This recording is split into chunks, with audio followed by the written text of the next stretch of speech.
Very, very welcome to module number 2. In this module, we will learn about the different types of time that we have in our glass, remember? So we have our glass, and in this one we have different types of times. And all of those things you looked into last week about how you fill your glass today will fit in to one of those 4 categories, or maybe more than one category. So that's what we will devote module 2 to. But I will start with a recap of module 1 and also talk about this homework that you're having between module 1 and module 2. So the first exercise we did in module 1 was to answer the question, why do I say I don't have time when actually you do have time? You do have a glass of time every week, 168 hours. Time you have. Why do you say I don't have time? This you have already answered, and I have already given feedback. Now I want to give more information based on what many others have also said. So of course, one obvious answer why we say we don't have time, even though we have this glass of time, is that when I say, yeah, I know I have the time. I know I have 24 hours. I know I have 7 days a week. I know that. But what I want to do doesn't fit. I want to do so much more and it doesn't fit the glass, and then I say I don't have time.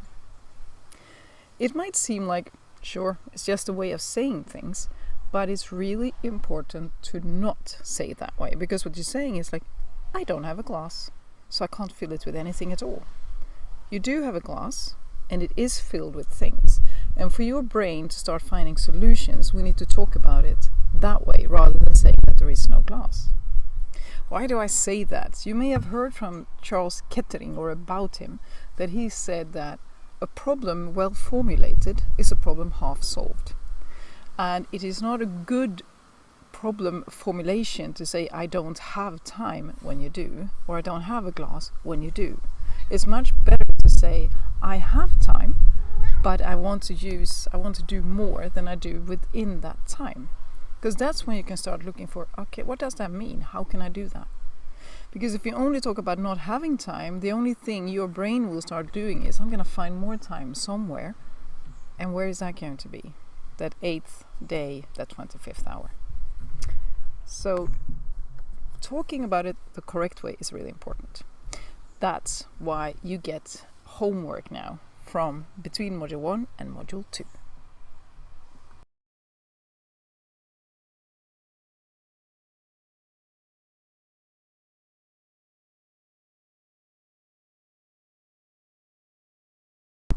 So the module, or the homework between module 1 and module 2 is to stop saying I don't have time, or at least stop thinking it. So let's say that someone comes and asks you, can you join the after work tomorrow night? And you feel that actually you have already so many other things in your glass. You have already planned so many other things that you don't want to do this. This does not really fit in. Then it's better to say, I have planned other things, so I cannot really make room for that. I'd love to, maybe next time. Instead of just saying, I don't have time. You do have the time, but you have decided to do something else. That means you take responsibility for your choices. You stand up for your choices. Again, might seem like a small thing, but starting to stand up for your choices is going to make you a completely different person than someone who hides behind the excuse, I don't have time. If instead you are the one who says, I don't have time, not because you know that you have so much else planned, but because you don't really know what's in your glass, because life is just happening to you so much all the time, so it becomes like an automatic response. No, I don't have time, because you're overwhelmed. Then you can say that. I don't really know what's going to happen tomorrow, or whatever is happening this week. It's so many things going on at the same time. So I'd rather not decide right now whether or not I'm going to come tomorrow. I might or might not. Let me decide tomorrow. Then you are being true to yourself. You're being clear. There are a lot of things happening in my life, and I'm not sure that one fits in. Third thing could be that you actually don't want to. That of course you could make time, of course you could decide, but it's not how you want to spend your time. Then it's good to stand up for that choice. And here I can understand if you don't want to tell them that I don't want to be with you guys. I'd rather be home. But maybe you could say, like, I would rather be home with my family. I haven't seen them much this week, so I would rather be home in the evening with them. And if that feels a bit too tough, then at least think that thought in your head, acknowledge it. Like, what do I rather want to do? I'd rather do this. And then tell them whatever you want to tell them to keep a good relationship, but be true to yourself. It's even better if you're also true to others, but start with being true to yourself if that feels like a too big step to take right now. So those were some of the answers I have received over the years to why people say I don't have time. And that's also how I want you to deal with it. So from now on, from today, start saying and thinking what you really mean, rather than just saying I don't have time, because you do have time, a whole class of it. The second exercise that you did was to look at, how do I spend my time today? I'm not going to give much feedback about that now, because that is one we will be working on in every single module from now on, so we will come back to it. But there is no right or wrong. It's just really, really important that you know how your glass looks today. So I'm happy that now you do. Thirdly, we talked about who has filled your glass.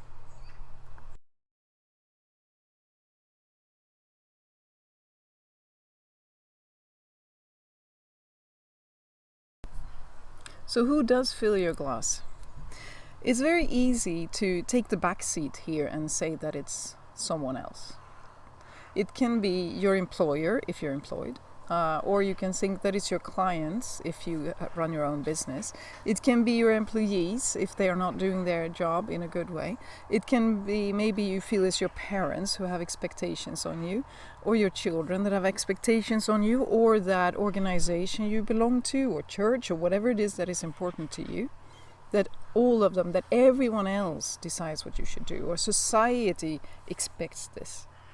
But in reality, unless you're a slave, and I sure hope you're not, unless you're a slave or unless you're being threatened physically by someone, the only one who is filling this glass is you. Like it or not, it is you. You are filling your glass. You might feel forced to fill it in a certain way, or you might feel like you should have it in a certain way. And we will be working on that in this course. But we need to start with acknowledging, hey, who has made sure that I'm doing what I'm doing today? Who has made sure that this is how I use my time? Me.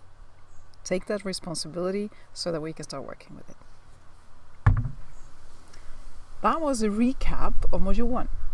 Now it's time to really dig into Module 2.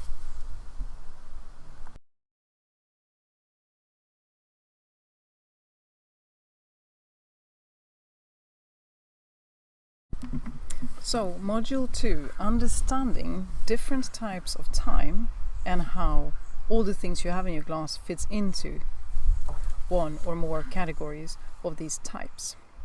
Let me start with type 1. So we have a glass of time, and in that glass of time we have at least want time. Okay? Time to do what we really want.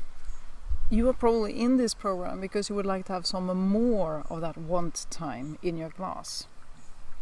What is want time? Want time is time you spend on the things that give you energy. Time you spend on the things you really love doing. Time you spend on things that are specific to you. So when I talk about what you can give to the world, your passion, that is the want time. The one that if you had all the money in the world, no expectations from anyone else, you would still be doing this because you want it. Want time. That's category 1.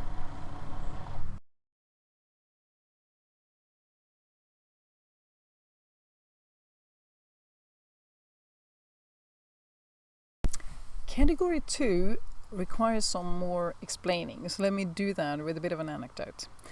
I published my first novel 2010, and I am a full-time working mom. Then my kids were still fairly small, I have 3 children. They are 5 years apart if you look from the smallest to the oldest.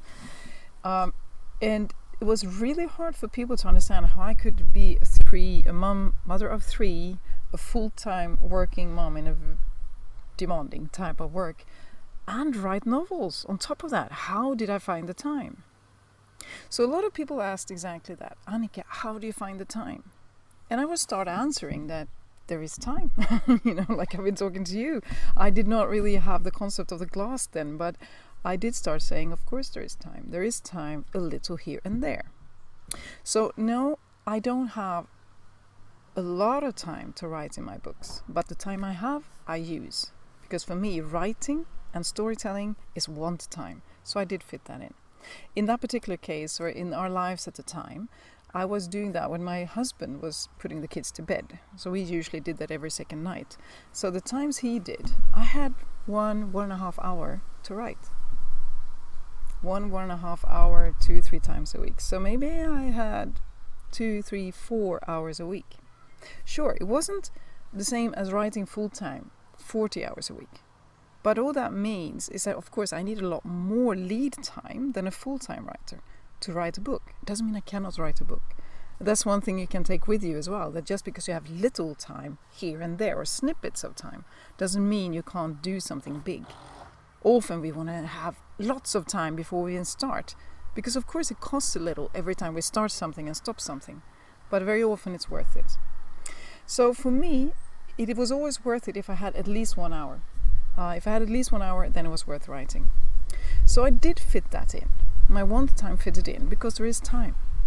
And that's when I got the second question.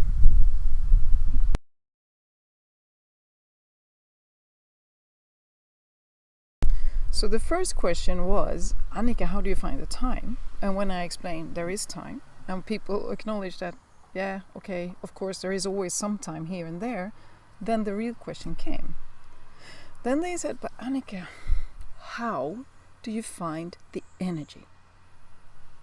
They would say then, when I come home from work and I take care of the kids and the dinner and all of that, of course I realize that there are pockets of time, there are snippets of time, but I really don't have any energy left. All I end up doing is watching TV or checking social media, or doing things that don't require thinking. It can be checking the email again, or cleaning up a little extra, doing dishes, doing laundry, but really not writing, or something else that's creative.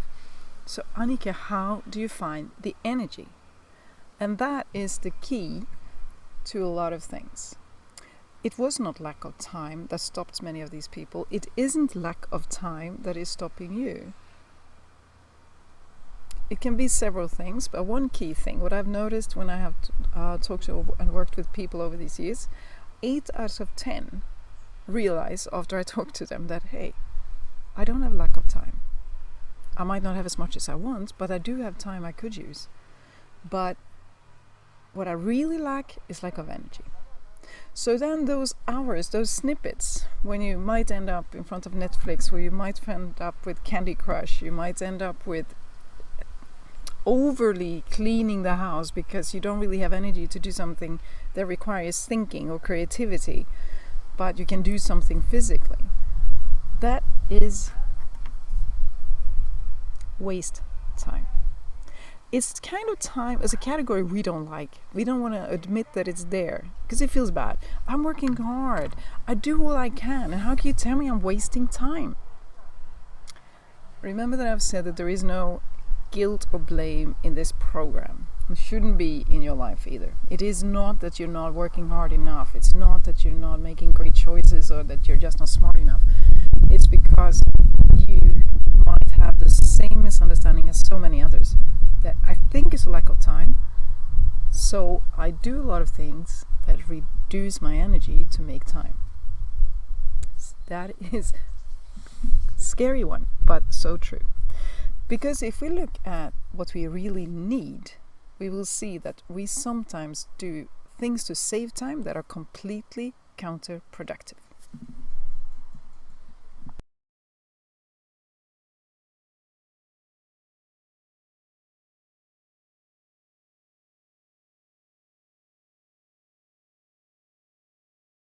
let's go back to energy management. The one that if we don't have enough, we have waste time in our glasses. A psychologist was treating a teenager with depression. This teenager was so depressed that she wouldn't go out anymore. She would just stay inside. She had no energy left. She would barely move. She didn't want to eat. She had no appetite whatsoever. And sleeping was really hard for her. She had too much anxiety. So the psychologist told her, there are only 3 things you need to do. Only 3 things. Everything else is bonus. Those 3 things were, you need to sleep, you need to eat, you need to move. Very, very, very basic. Sleep, eat, move. What all animals do all the time without thinking about it. And what we sometimes don't do because we try to save time.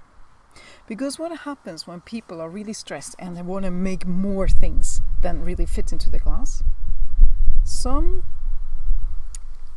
cut the sleeping hours, stay up late, work really late and long. Some get up really early just to catch up. Others simply get a hard time sleeping because they worry so much about the things they need to do.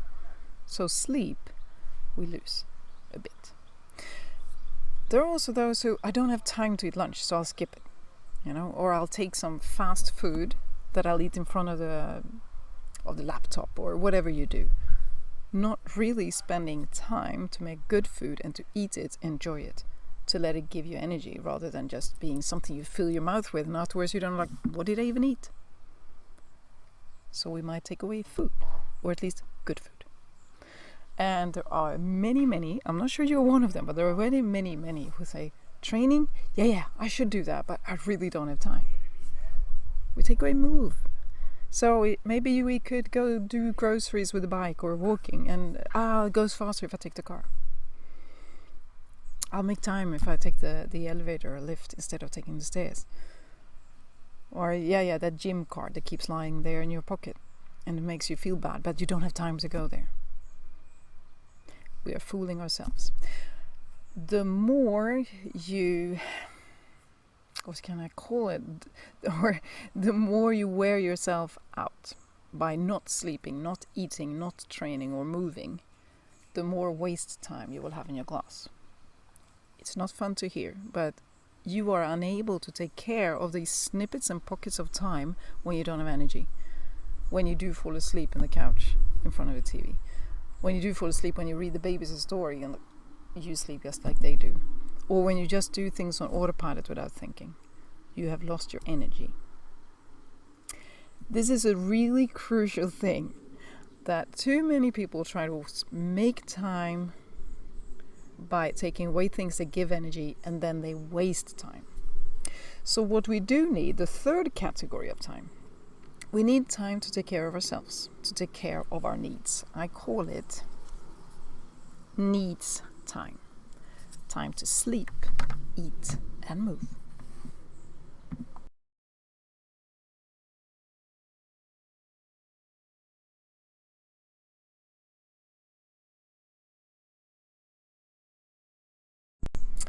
So those are 3 categories. The time we spend on the things we want to do, time we spend on wasting our time, often because we don't have the energy to use the time. There are other reasons as well. I'll get to them in future modules. And needs time, the one we should have in our glasses to make sure we don't have the waste time. So what else is there? Because that does not fill the whole glass. I'm sure it doesn't. It's not only all the funny stuff, sleeping, eating, and moving, and the waste. There is more in there. What is that? For many people it is that they do all the things they think they should, all the things they must. I should be doing this, I should be doing that. All the musts. So that is the 4th category we're going to work with, the must time. The things you do because you feel that you must do them. I don't know the ratios of these particular categories in your glass. And you probably don't either, but you will after you do the next or the first exercise for module 2.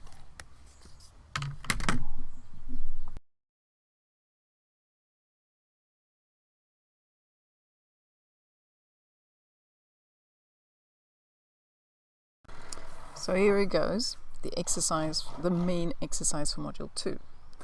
Look at these 4 categories: want, waste, must, and need.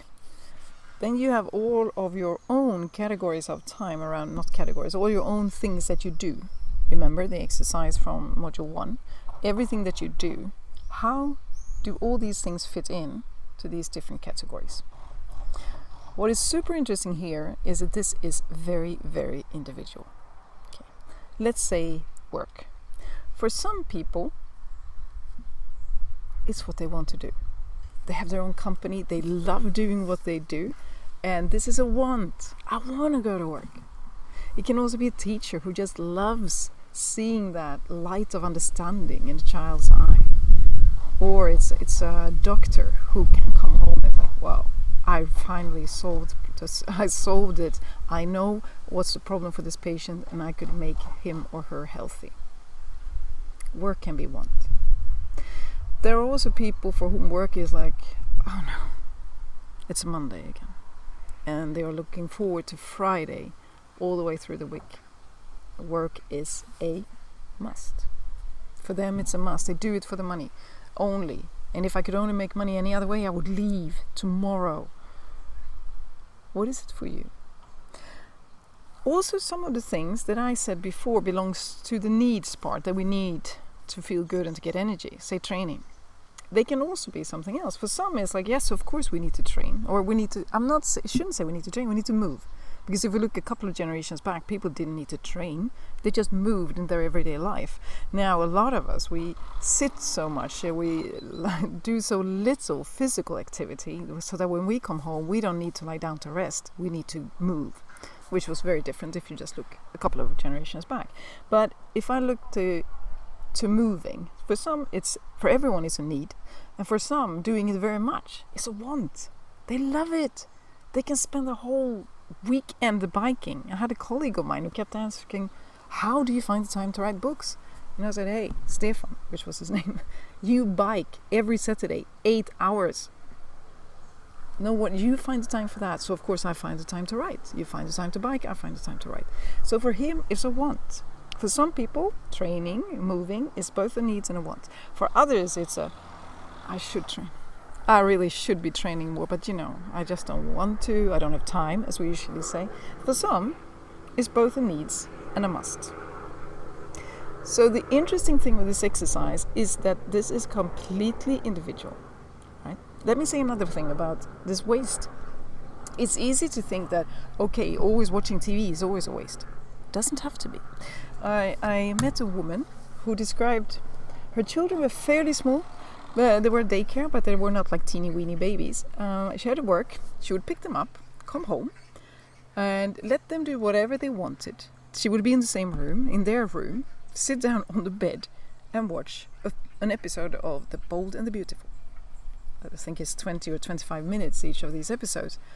And then she had her dose of energy. This was her one time. She turned it off and she could take care of everything. She would take care of dinner and the kids and all these things. But she needed her 25 minutes of The Bold and the Beautiful a day. So for her, watching The Bold and the Beautiful was a want, not a waste. That was a want because it gave her energy. Gave her energy so that she would not waste time later. So remember that. There is nothing wrong or right. There is nothing that says that you should be doing this and this is wasting and you should do that. It's all up to you. What do you need to feel good? What do you do that you really want to do? What do you do because you think you have to do them? And what is really waste for you? Okay? And what is a must for you? Or what do you perceive as musts? That's also very interesting to see. And we will come back to that later on. So now the exercise, it's only one but fairly big. Look at your result that we have before. Maybe you have that piece of paper in your glass that I've asked you to keep with you. Take it out. What is it that I do every week? And draw some lines to the different categories. What are the things that I do that actually belongs to my needs? I need this to feel good and to have energy to reduce the waste. What is it that I do that is actually waste? What is it that I do because I want to? And what is it that I do because I think I must?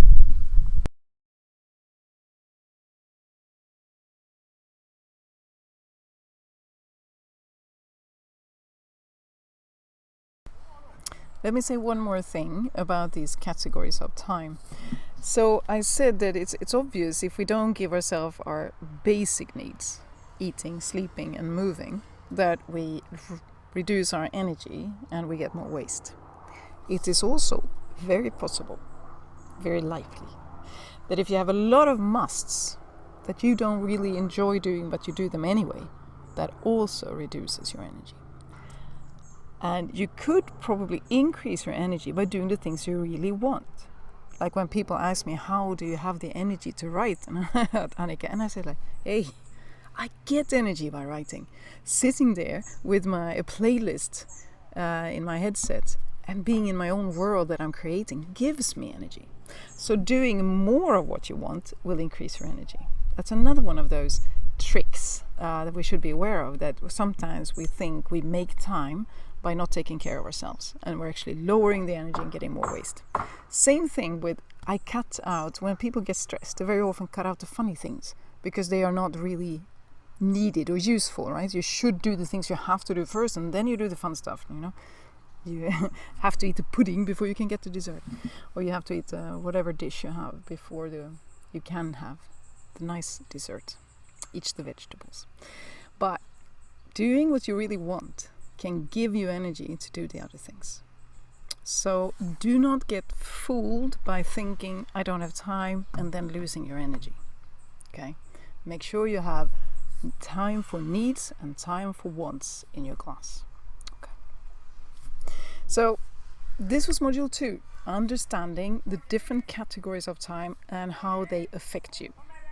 So we have the 4 categories, and now you know that by trying to saving time, you may be reducing your energy. Take that thought with you, because we're going to work in module 3 with energy, how to increase it for you. Okay? Good luck with the exercise. I'm looking forward to working with you further in the next module.